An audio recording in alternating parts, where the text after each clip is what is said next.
Abra sua Bíblia no texto de 2 Samuel, segundo livro do profeta Samuel, capítulo 6. Nós vamos ler apenas do verso 1 ao 11. E o texto que nós vamos hoje estar meditando fala de uma experiência vivida por um servo do Senhor chamado Davi. Aliás, hoje nós teremos 2 Davi sendo batizados. E este servo do Senhor chamado Davi, cuja história é muito conhecida, foi tema de novela da Record, tema de livros, best-sellers, não foi uma experiência somente dele. Foi uma experiência do povo de Deus sob a liderança dele. É algo que pode ministrar muitos ensinamentos aos nossos corações. É algo que nós precisamos internalizar. Não é só querer buscar a presença de Deus, é como buscar a presença de Deus. Não se trata somente da sua vontade, principalmente se trata da vontade de Deus.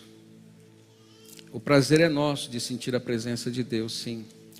Mas Deus também sente prazer, e a Bíblia nos ensina isso, de quando nós o buscamos e o atraímos.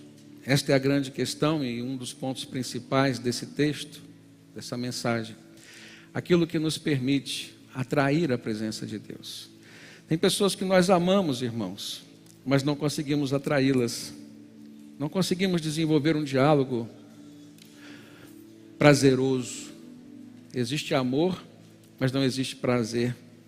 Parece uma dicotomia, parece contraditório. Mas essa é uma realidade que muitas pessoas experimentam e sofrem por isso. Gostariam tanto de ter uma intimidade com aquela pessoa, mas não conseguem penetrar no coração dela. Eu creio que no nosso relacionamento com Deus também acontece isso, na vida de algumas pessoas. Nós precisamos compreender que não depende só de nós, depende principalmente de Deus. Vamos ler o texto? Diz-nos assim a palavra do Senhor, 2 Samuel 6, de 1 a 11. Mais uma vez, Davi reuniu os melhores soldados de Israel, num total de 30.000 homens, e levou-os à cidade de Baalá, em Judá, para pegarem a arca da aliança, que tem o nome do Senhor Todo-Poderoso, que se assenta no seu trono entre os querubins. Eu vou ler a versão que está no telão com os irmãos. Pode voltar o texto, por favor? 1 Samuel 6, 1.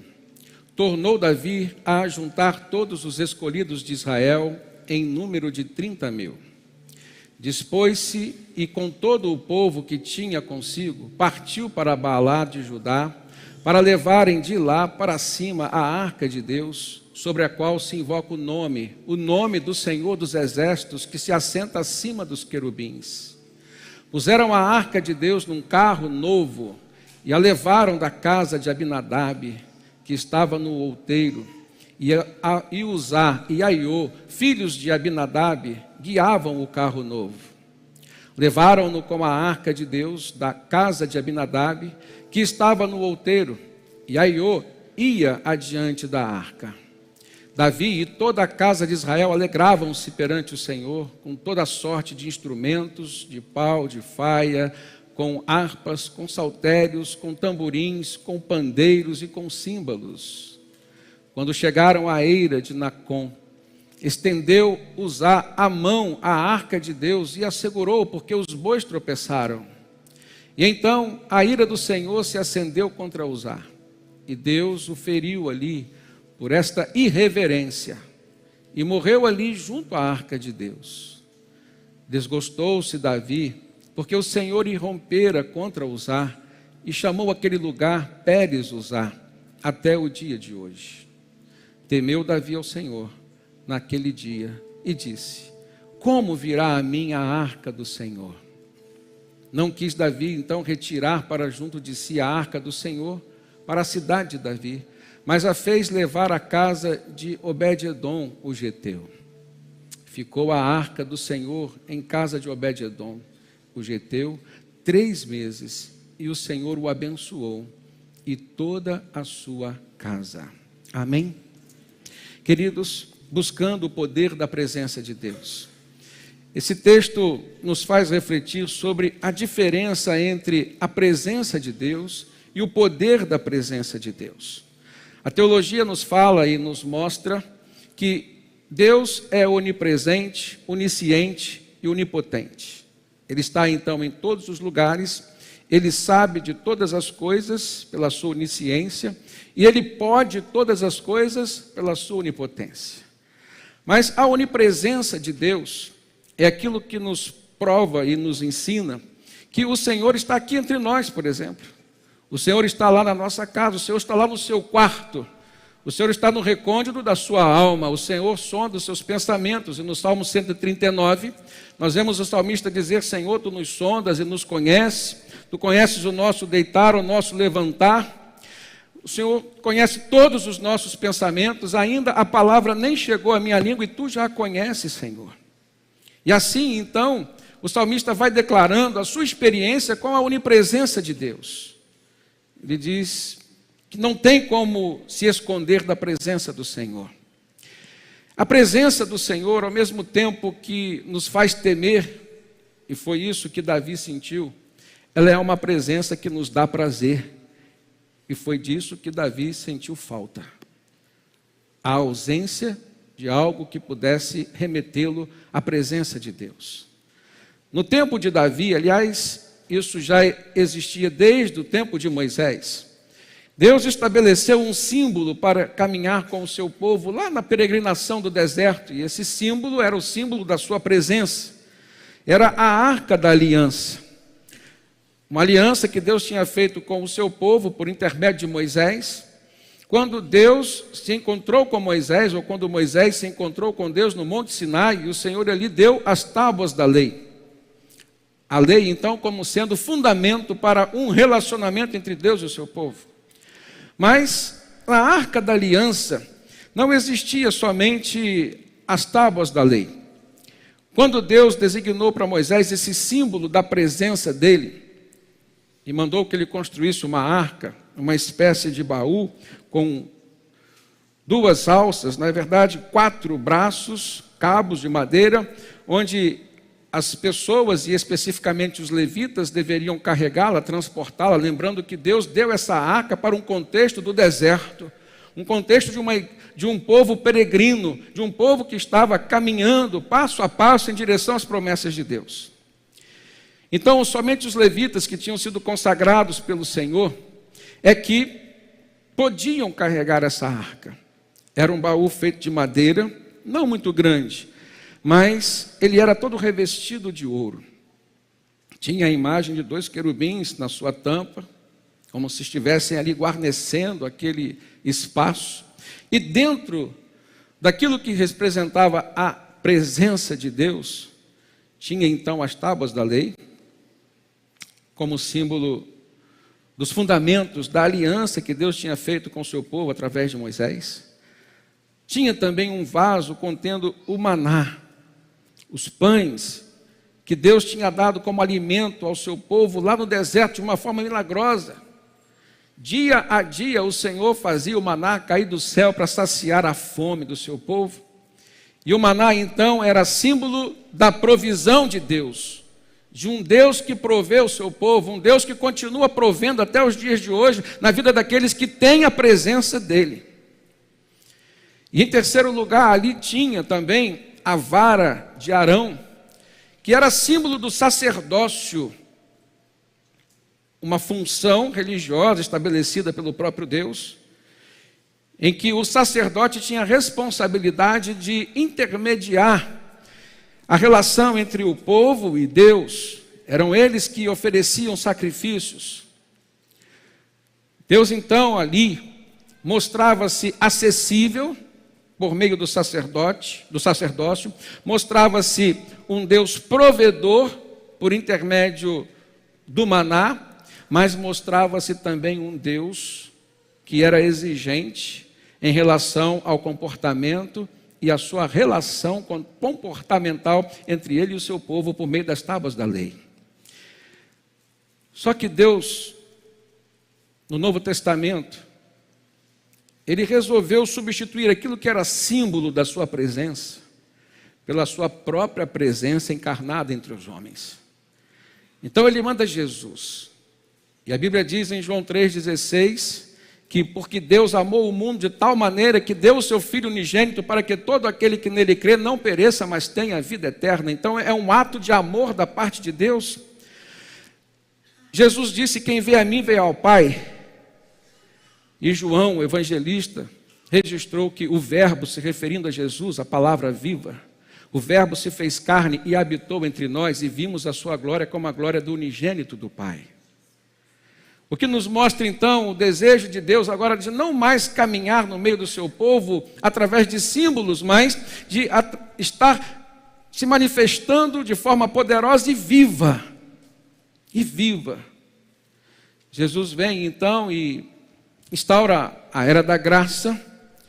Ele é o símbolo da graça de Deus, porque ele haveria de se oferecer na cruz, oferecer a sua própria vida, para pagar pelo meu pecado, pelo seu pecado, e assim então nos livrar de toda a culpa, e podermos então termos uma vida reconciliada com o Senhor. E é por causa disso que todas as vezes que nós oramos, nós terminamos as nossas orações dizendo em nome de Jesus, porque é só por meio de Jesus, o único intermediador entre os céus e a terra, como diz a palavra de Deus.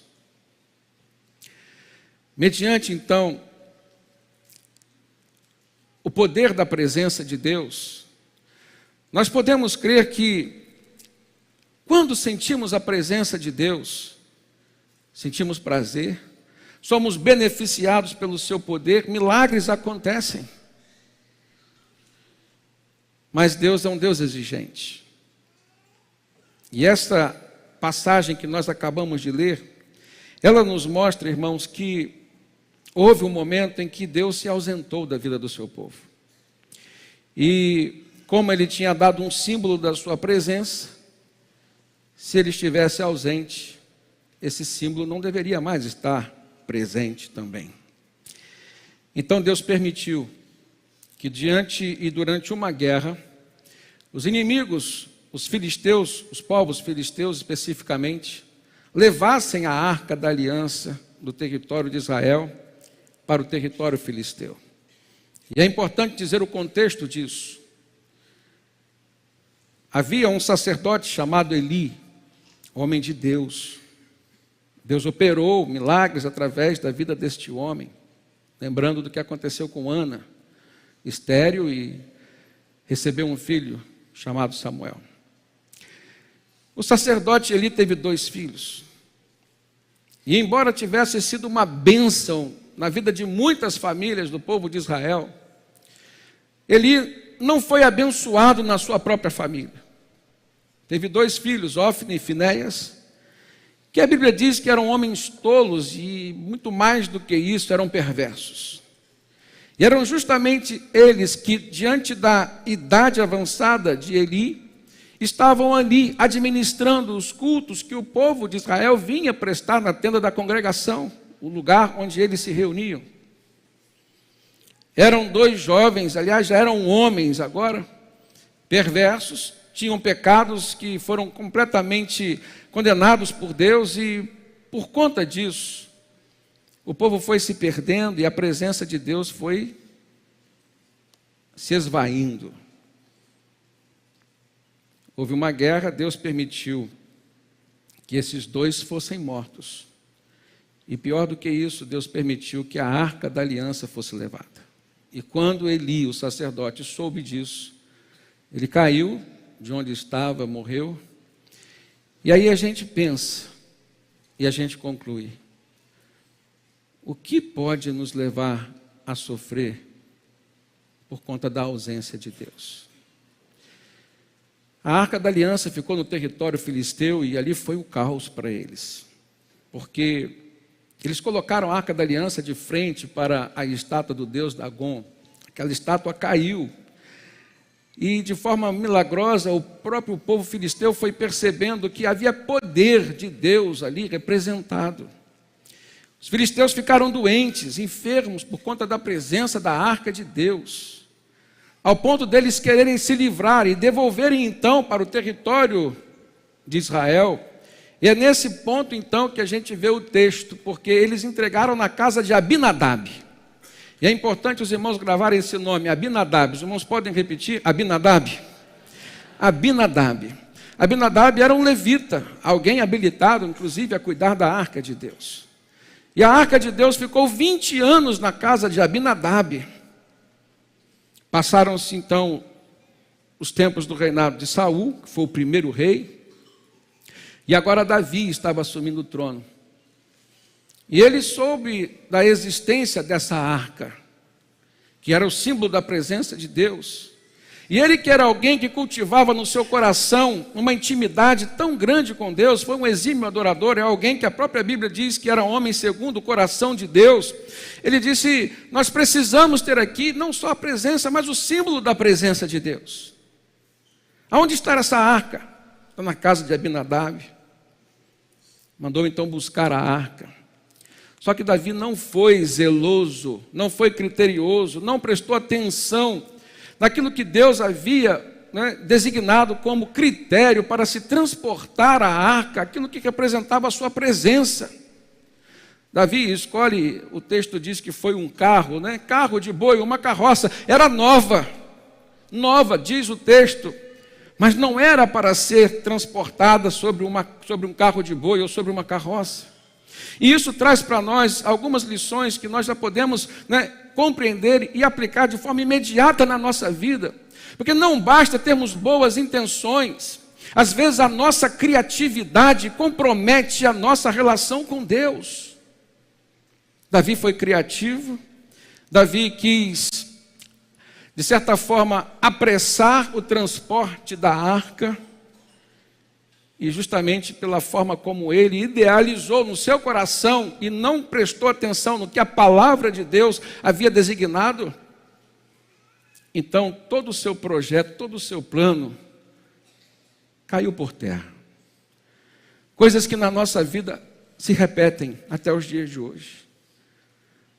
A própria Bíblia diz que o coração do homem pode fazer planos, mas a resposta certa vem do Senhor. Isso não quer dizer que nós não possamos ser criativos. Isso não quer dizer que não podemos ter boas intenções.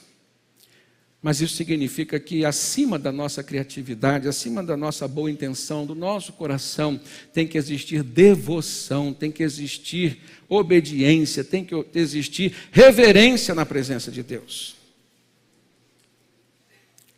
Os bois tropeçaram, a arca ia caindo, e Uzá, também com muita boa intenção, fez o quê?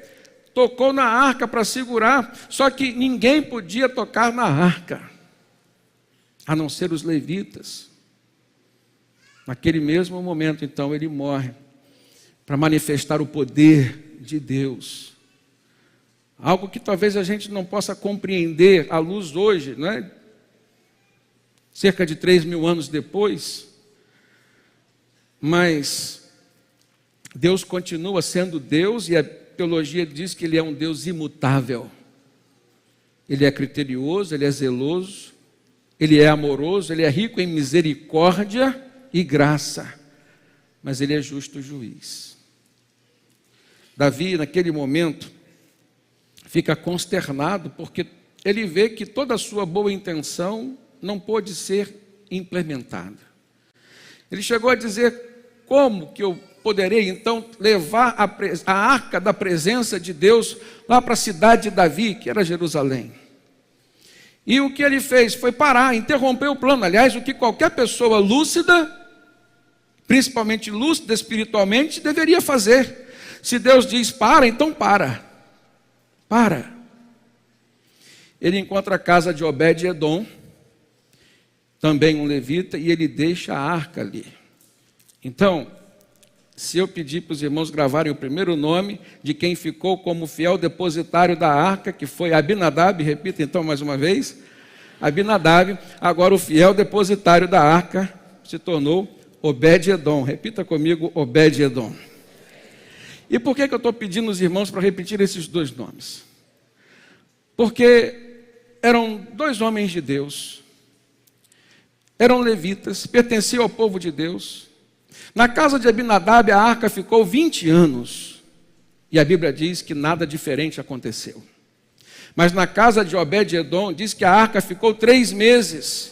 E diz de forma muito clara, registrada no texto, que Deus abençoou Obed-Edom, bem como toda a sua família, toda a sua casa, ou seja, o que transcende, né, essa família sanguínea, né, e que vai até, por exemplo, os servos da casa e tudo aquilo que remete à vida de Obed-Edom foi abençoada por Deus. E por que isso? A presença de Deus, ela está em todo lugar. A presença de Deus estava na casa de Abinadab, irmãos, assim como a presença de Deus também estava na casa de Obed-Edom, mas o poder da presença de Deus não se revelou na casa de Abinadab, o poder da presença de Deus se revelou na casa de Obed-Edom. E talvez o poder de Deus não esteja sendo revelado na nossa vida, na nossa casa, na nossa família. E nós precisamos entender o porquê. Precisamos entender o porquê. E não há ambiente mais propício do que esse que nós estamos aqui para pedir a Deus para nos revelar, falar conosco, sobre coisas que atraem a presença de Deus, assim como outras coisas ou outros fatores que repelem a presença de Deus. Então eu levo os irmãos a pensarem sobre 4 perguntas. O que atrai a presença de Deus? O que repele a presença de Deus? Aquilo que libera o poder da presença de Deus, o que é diferente? E também aquilo que pode reter ou travar o poder da presença de Deus. E não é difícil você ver nos dias de hoje cristãos que têm a presença de Deus, mas que não desfrutam do poder da presença de Deus, estão com a sua vida espiritual travada. O que está faltando? Uma das respostas que esse texto nos revela está na própria pessoa de Obed-Edom. O nome Obed-Edom significa servo. Ele era um homem que tinha prazer em servir ao Senhor. A arca ficou na sua casa 3 meses. E eu creio que a forma como ele cuidou da arca, eu posso conjecturar, não foi a mesma forma como Abinadab cuidou. O amor de Obed-Edom por aquilo que significava a presença de Deus foi tão grande que ele acompanhou o cortejo. Ele foi servir em Jerusalém, irmãos, aonde a arca estava. Ele não só se conteve com uma experiência de 3 meses, ele quis levar aquela experiência para toda a sua vida. E é isso que nós precisamos buscar. Deixar de nos contentar com a salvação, que é a maior de todas as bênçãos. Mas a Bíblia nos diz que existem outras bênçãos para ser derramadas sobre nossas vidas por meio do poder da presença de Deus, ainda nessa vida terrena que nós temos aqui. Jesus disse: o reino de Deus está dentro de vocês. Aproveitem o reino de Deus dentro de vocês. Vivam para o reino de Deus, vivam para servir ao rei desse reino. Façam como Obed-Edom fez. Façam como Obed-Edom fez. Amem a presença de Deus, mas sobretudo amem servir a Deus. Amem ter experiências com o poder de Deus. A Bíblia nos dá alguns exemplos de pessoas que sentiram a presença de Deus. E nos primórdios nós vimos Jacó. E a partir desses exemplos nós vamos ver, por exemplo, a resposta dessa pergunta: o que atrai ou o que repele a presença de Deus? Jacó, a gente sabe que o próprio nome dele, que significa usurpador, enganador, ele não teve uma vida, né, que agradasse a Deus no início, mas mediante o seu arrependimento, Deus se revelou a ele. Deus revelou que tinha planos para a vida dele, e Deus o moldou de forma que os planos do Senhor pudessem acontecer. Ele teve um sonho no qual ele viu uma escada que ligava aos céus, anjos descendo, subindo, e quando ele acordou, ele disse: certamente, de fato, né, o Senhor está nesse lugar. Só que ele faz uma segunda afirmação. Ele diz: e eu não sabia, eu não percebia. Compreende, irmãos? Deus é onipresente, Ele está em todo lugar. Agora, a diferença está no coração daquele que consegue perceber, daquele que consegue usufruir, daquele que consegue desfrutar, daquele que consegue ter o prazer na presença de Deus e no poder da sua presença. Arrependimento é algo que atrai a presença de Deus. Olhamos para a experiência do próprio Moisés, a quem Deus deu, a aliança e o dever de implementar a arca da aliança como símbolo da sua presença. Moisés foi conhecido na Bíblia como um homem manso. Depois de Jesus, Moisés foi o homem mais manso. Mansidão. Se Jesus foi o homem mais manso na face da terra, e se ele diz que a mansidão é fruto do Espírito Santo, nós precisamos desenvolver no nosso caráter mansidão. Mansidão. Domínio próprio, evitar brigas, evitar confusão. Tantas pessoas que oram pedindo a Deus paz na sua família, mas elas não são agentes da paz. Na verdade, as confusões acontecem pelos seus próprios temperamentos, porque elas querem viver um ambiente externo de paz, mas elas não conseguem se deixar dominar pelo Espírito Santo, a ponto de fazê-las pessoas mansas. Moisés foi fiel ao Senhor. Fidelidade a Deus é algo que atrai a presença e o poder da presença do Senhor. Lá no Monte Sinai, irmãos, a glória da presença de Deus se manifestou. E Moisés nunca abriu mão da presença de Deus. Descendo do Monte Sinai, ouviu um barulho, era o povo de Deus traindo o Senhor, já servindo a um bezerro de ouro. Deus falou: olha, é a minha presença, o meu anjo vai contigo, eu não vou acompanhar mais o meu povo, mas eu vou mandar o meu anjo para garantir a minha promessa, vocês serão conduzidos à terra prometida, eu vou escrever uma nova história a partir de você. Moisés rejeitou essa proposta de Deus. Ele disse: Senhor, eu não abro mão da tua presença. Se a tua presença não for conosco, nós não sairemos desse lugar. Que coisa linda, irmãos, a gente vê alguém com o coração assim completamente desprovido das coisas materiais, porque se fosse materialista, ele ia dizer: então tá bom, Senhor, a terra prometida é o que eu quero, e o que eu prometi ao meu povo eu vou cumprir, então serei honrado por esse povo, tá bom, e o Senhor ainda vai construir uma nova história a partir de mim, Abraão será esquecido, eu serei o cara. Não, Moisés abriu mão de tudo isso e disse: a tua presença não acompanhar a minha vida, a minha família, o meu povo, nós não sairemos desse lugar. Está faltando gente como Moisés. Está faltando crente como Moisés, irmãos. O que as pessoas têm buscado são as bênçãos e têm aberto mão da presença de Deus. Não abra mão da presença de Deus. Davi, e esse texto é motivado por uma ação, uma atitude de Davi. Aliás, amor é atitude.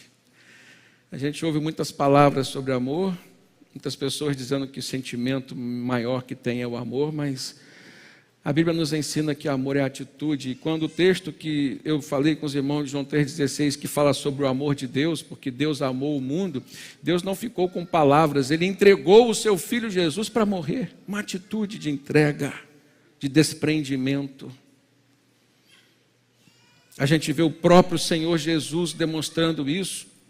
Quando Ele vai à cruz, e antes de ir à cruz Ele diz: Pai, se for possível, afasta de mim esse cálice, mas sobretudo seja feita a tua vontade. Não foi fácil para Jesus subir à cruz sem culpa nenhuma, sem pecado nenhum, aceitar ser escarnecido diante dos homens pecadores, aquele que nunca pecou. Mas foi uma atitude de amor, aceitar a cruz em meu favor, em nosso favor. Nós não temos como viver o melhor dessa vida aqui, irmão, se nós estivermos distante dessa verdade que liberta, dessa verdade que nos dá um norte. Cantamos aqui que o Senhor me ensina a caminhar, que isso fique gravado na mente dos irmãos, caminhar nos passos que Jesus caminharia se estivesse em nossos lugares. Davi foi exemplo de reverência, de temor, mas sobretudo de humildade. Era alguém que, quando confrontado com os seus erros, apesar de ser rei, de ter poder na terra, ele reconhecia que o poder soberano estava nos céus. prontamente ele se humilhava, pedindo perdão ao Senhor, e por isso ele recebeu o título de homem segundo o coração de Deus. No Salmo 63, verso 1, ele diz: ó Deus, Tu és o meu Deus, eu te busco intensamente, a minha alma tem sede de Ti, o meu corpo anseia por Ti, como terra seca, exausta e sem água. No Salmo 51, ele diz: não expulses de mim a Tua presença, Senhor, não retires de mim o Teu Espírito Santo. Quantas pessoas hoje têm aberto mão da presença? Quantas pessoas hoje têm dito não à vontade de Deus, irmãos, em prol dos seus próprios desejos? E como que estas pessoas vão sentir e provar o poder da presença de Deus? Dificilmente. Dificilmente o poder da presença de Deus será revelado na vida desses irmãos. Olhamos para Gideão, exemplo de fé, de submissão a Deus. Gideão, homem do campo, lavrador, recebe uma visita de um anjo dizendo: olha, Deus te escolheu, varão valoroso, para ser um grande guerreiro e libertador desse povo, que é povo de Deus, em relação aos seus opressores, os midianitas. Ele diz: quem sou eu, Senhor? Sou apenas um lavrador. Ele pede a Deus um sinal, Deus dá sinal, e ele então se submete a um projeto que era de Deus para a vida dele. Irmãos, eu quero dizer que não há como nós atrairmos o poder da presença, nem mesmo a presença, se não houver submissão no nosso coração àquilo que é projeto e vontade de Deus para a nossa vida. Agora pense comigo e responda para si mesmo: você sabe qual é o plano de Deus para a sua vida? Pelo menos um plano de Deus para a sua vida. O que você tem vivido hoje faz parte dos planos de Deus para a sua vida, e aí você vai compreender talvez a escassez de manifestação do poder de Deus, a escassez do prazer por estar na presença de Deus. Agora, existem comportamentos que afastam o poder da presença de Deus, e esse texto que nós lemos, ele nasce a partir de comportamentos que foram completamente reprovados pelo Senhor nos dois filhos do sacerdote Eli, Ofni e Finéias. Depravação moral e sexual, ganância financeira. Veja que a história anda, a vida passa, mais de 2000 anos se passaram e a Bíblia continua atual. Por quê? Porque os nossos problemas, os nossos pecados continuam os mesmos. Ganância, depravação moral, depravação sexual, repele a presença do Senhor. Não queira entregar a chave da sua casa para Deus de forma simbólica, se o que você tem permitido entrar na sua casa repele a presença de Deus, é reprovado pelo Senhor. Não adianta ungir com óleo para unção os umbrais das portas da sua casa e dizer que a minha casa está ungida, se o que você permite entrar e experimentar dentro da sua casa repele a presença de Deus. Não adianta. Saul, primeiro rei de Israel, foi rejeitado por Deus pela sua desobediência e sua soberba. E não é difícil, irmãos, nós sermos desobedientes para o Senhor. Aliás, se há uma oração que a gente tem que fazer todos os dias, é perguntar ao Senhor: Senhor, em que eu tenho sido desobediente a Ti? Isso nos visita, nos revisita diariamente. Saul deixou a soberba do poder, ou pelo cargo que lhe dava poder, invadir seu coração. E isso também fez com que a presença de Deus se afastasse da vida dele. No Novo Testamento, Ananias e Safira foram entregar uma oferta no altar de Deus, mentindo sobre aquela oferta. E aconteceu com eles o mesmo que aconteceu com Uzá, quando tocou na arca. E o apóstolo perguntou para ele, e depois para sua esposa, primeiro Ananias e depois Safira. E quando eles mentiram, Deus disse: por que vocês mentiram para o Espírito Santo? Por que vocês estão mentindo para Deus? E a mão de Deus pesou contra a vida dos dois, que foram ceifados. Agora eu volto ao texto de 2 Samuel 6,11. E eu vejo, irmãos, que foi o desejo de estar na presença de Deus, de sentir o seu poder, que fizeram com que Davi fosse lá buscar a arca da aliança.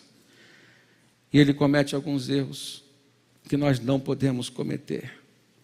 Primeiro deles, a pressa. Tem um ditado que diz que a pressa é inimiga da perfeição. Ele imagina, vou mandar uma carroça com bois, vai ser melhor do que mandar pessoas carregando. Os bois tropeçaram. A pressa nos faz tropeçar, grave isso. E muitos dos nossos tropeços são irreparáveis, trazem consequências irreparáveis.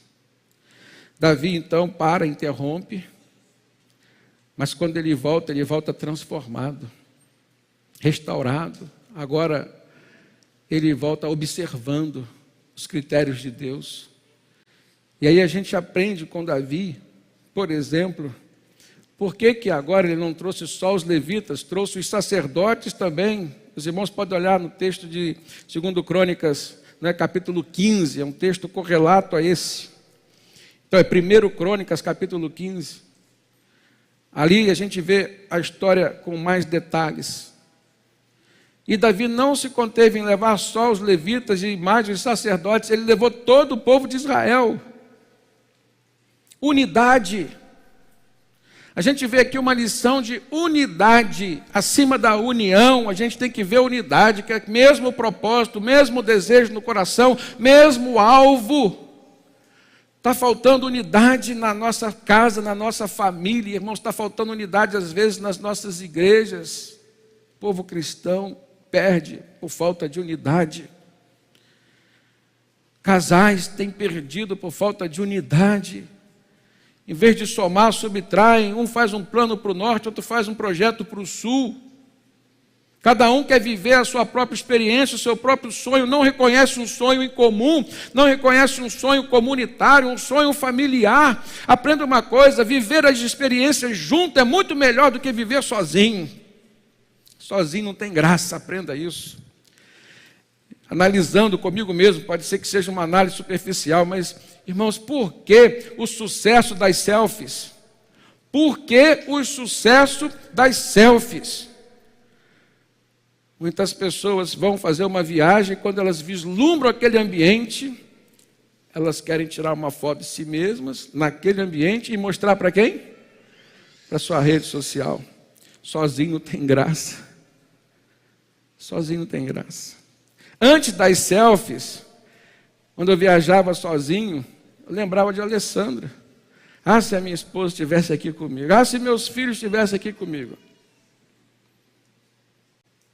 Aliás, eu não aderi muito às selfies. Porque eu creio que Deus tem um propósito nas nossas vidas, para cada boa experiência que Ele nos permitir viver. E esse propósito é para você. Tem muitas pessoas perdendo de viver o propósito de Deus na experiência que Deus lhe concedeu, porque estão divergindo e se distraindo com as publicações nas redes sociais. Unidade. Todo o povo de Deus foi buscar a arca. E, por último, não só a reverência, não só os critérios da palavra, não só a unidade, mas também a adoração, os louvores. Todo o povo de Deus estava adorando ao Senhor, louvando a Deus, com alegria. Louvor tem que ser fruto da alegria que o Espírito Santo produz na nossa alma. Precisamos então oferecer a Deus louvores, como frutos de lábios, cuja alma confessa a sua devoção, a sua dependência, a sua fé no Deus a quem se louva, a quem se adora.